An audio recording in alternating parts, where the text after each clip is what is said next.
Hola chicos, buenos días. Recuerdan que el día de ayer les dejé de tarea la página 21, que era pues prácticamente leer, ¿no?, las tablas de distribución de frecuencias y cómo es que se pueden elaborar. Dice, elabora tablas de distribución de frecuencias para variables cualitativas. ¿A qué se refiere con cualitativas? Que es una cualidad, ¿no? A lo que se está refiriendo un conjunto de datos. Dice ejemplos, se seleccionaron aleatoriamente 1000 televidentes, y se llevó a cabo una entrevista telefónica para determinar el nivel educativo de aquellos que ven el noticiero Hechos.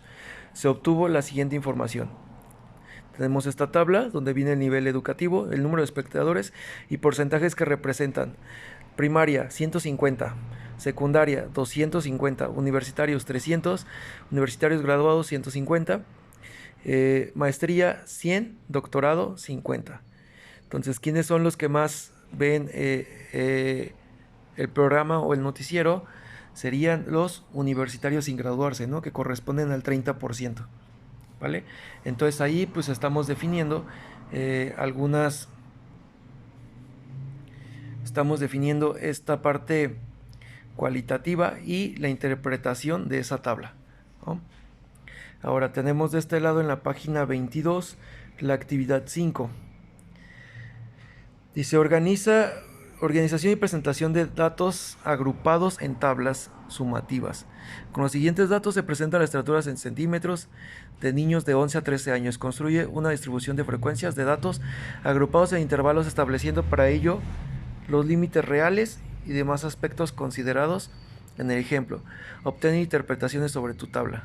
Entonces, ¿qué es lo que tenían que hacer con estos datos?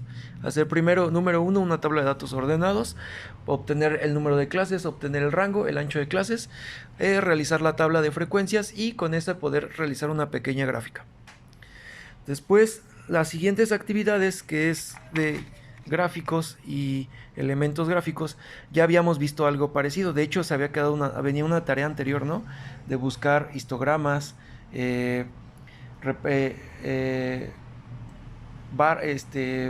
gráfica de barras, gráfica de pastel y diferentes tipos de gráficas, ¿no? Venía a buscar ejemplos. Entonces todo esto pues está sencillo, ¿no? Hasta que llegamos aquí a la actividad 5, donde nos encontramos con estos datos. Entonces, ¿cuántos datos tenemos? Bueno, en el ejemplo dice, en una muestra aleatoria de 50 ranchos, quiere decir que aquí tenemos un total de 50 datos. En las afueras de la ciudad de Roma se obtuvieron los siguientes datos para X, siendo este el número de personas viviendo en cada rancho. Luego acá viene el inciso A. Construye una tabla de distribución de frecuencias. Traza un histograma, polígono de frecuencias y una ojiva. Interpreta tus gráficas y realiza las conclusiones de cada una de ellas. Bueno, supongo que lo más difícil es obtener la distribución de frecuencias. Entonces, eso es lo que hoy les voy a enseñar. Cómo realizar la distribución de frecuencias de estos datos. Bueno, entonces aquí lo primero que hice fue mi tabla de datos ordenados, ¿vale? Busqué qué números tengo. Tengo el 2, el 3, el 4, el 5, el 6, el 7, el 8, el 9, el 10, el 11 y el 12. Esos tienen cierta frecuencia o la cantidad de veces que se repite. Al sumar todas estas frecuencias tengo que llegar a 50. Recuerden que 50 es el número clave. N es igual a 50. ¿Por qué? Porque tengo 50 datos. Entonces voy a buscar el número de clases. El número de clases que va a definir la cantidad de renglones que yo voy a realizar para poder realizar mi tabla completa. Entonces, número de clases, raíz de 50. Raíz de 50 es igual a 7.02.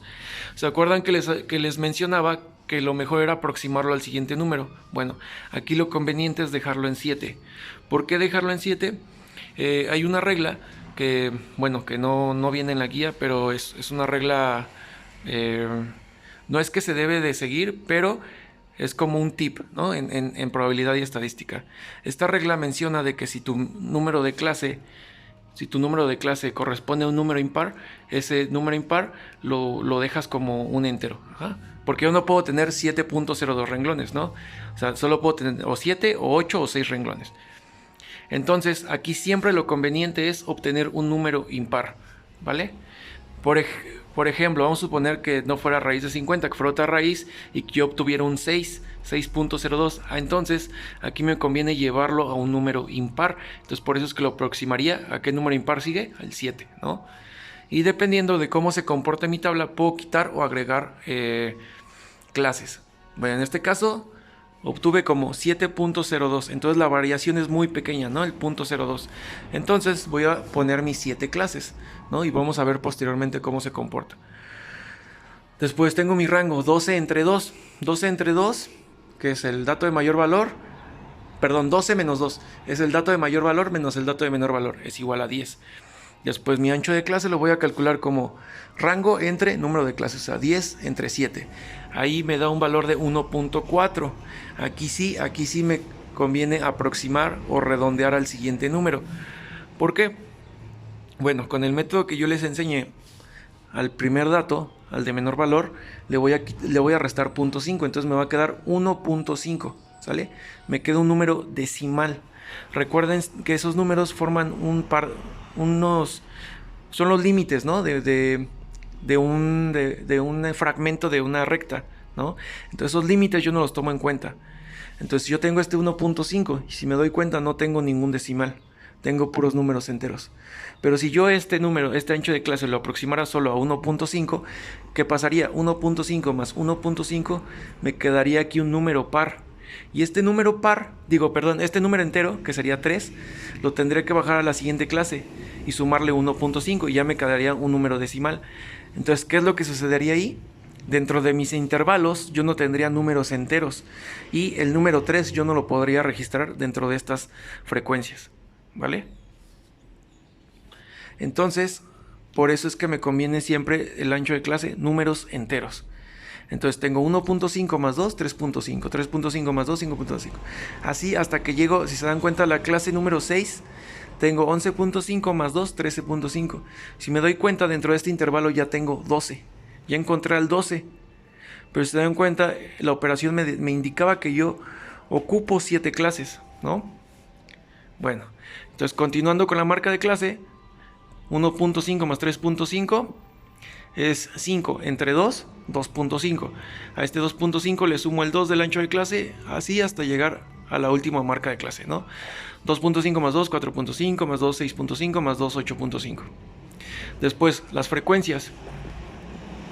Dentro de las frecuencias, ¿qué voy a encontrar? Bueno, en el rango de 1.5 a 3.5, ¿qué números tengo? ¿Qué números voy a encontrar? Pues el 2 y el 3. Entonces sumo sus frecuencias, 2 y 2, 4. En el siguiente rango de 3.5 a 5.5, ¿qué números voy a encontrar? Voy a encontrar el 4 y el 5. El 4 tiene una frecuencia de 4 y el 5 tiene una frecuencia de 6. Entonces mi frecuencia aquí es 10. Luego de 5.5 a 7.5, ¿qué números voy a encontrar? Voy a encontrar el 6 y el 7. El 6 tiene 7 de frecuencia y el 7 tiene 8 de frecuencia. Entonces serían 15. 7 y 8, 15. Del 7.5 al 9.5 voy a encontrar el 8 y el 9. Tienen frecuencia 7 y 6. 7 y 6 son 13. Aquí está. Luego de 9.5 a 11. De 9.5 voy a encontrar a 11.5 voy a encontrar el 10 y el 11. Que tienen 4 y 6 de frecuencia. Sumándolos me da 6. Después de 11.5 a 13.5 voy a encontrar el 12, que sería mi último número. Y tiene 2 de frecuencia. Posteriormente ya no tengo números. Entonces, ¿qué es lo que pasa aquí? Que esta frecuencia me está sobrando. Pero recuerden, no porque obtengamos un 0, no quiere decir que no vale. 0 sigue siendo un número y sigue siendo una representación. Lo que significa este 0 es el comportamiento de nuestro histograma. O sea, ¿se acuerdan que nuestro histograma va formando como curvitas, ¿no? Que se llaman valles cuando forman una curva hacia abajo. Y entonces, ¿qué es lo que va a pasar aquí? Que va a declinar, ¿no? Va a ir hacia el 0. Y después, si tuviéramos más datos, pues ya veríamos qué comportamiento tomaría, ¿no? Bueno, entonces ya tenemos la frecuencia. Para comprobar que estamos bien, vamos a sumar todas estas frecuencias y debemos de llegar a 50, que es nuestro número clave. Después, la frecuencia acumulada. Paso la primera frecuencia igual, sumo la siguiente, le sumo la siguiente, sumo la siguiente y obtengo esta. Sumo la siguiente y obtengo esta. Sumo la siguiente y obtengo esta. Sumo la siguiente y obtengo esta y vuelvo a llegar al 50. 50 es el número clave. Después, Frecuencia porcentual: 4 entre 50 por 100, 8. 10 entre 50 por 100, 20. 15 entre 50 por 100, 30. 13 entre 50 por 100, 26. 6 entre 50 por 100, 12. 2 entre 50 por 100, 4, ¿no? Lo sumo y me da 100%. Después, en la frecuencia acumulada, 8.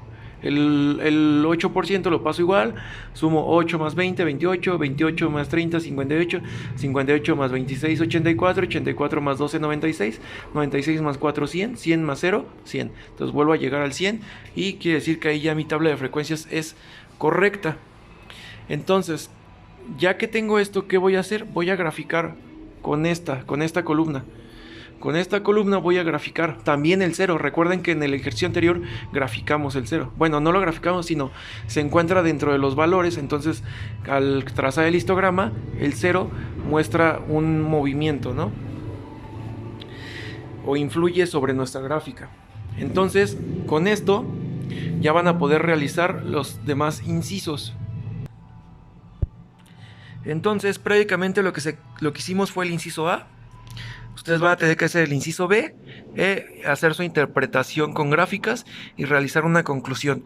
¿Una conclusión como cuál? Bueno, como la de la página, aquí. El porcentaje más alto que representa 30%, todo eso. Esa es una descripción.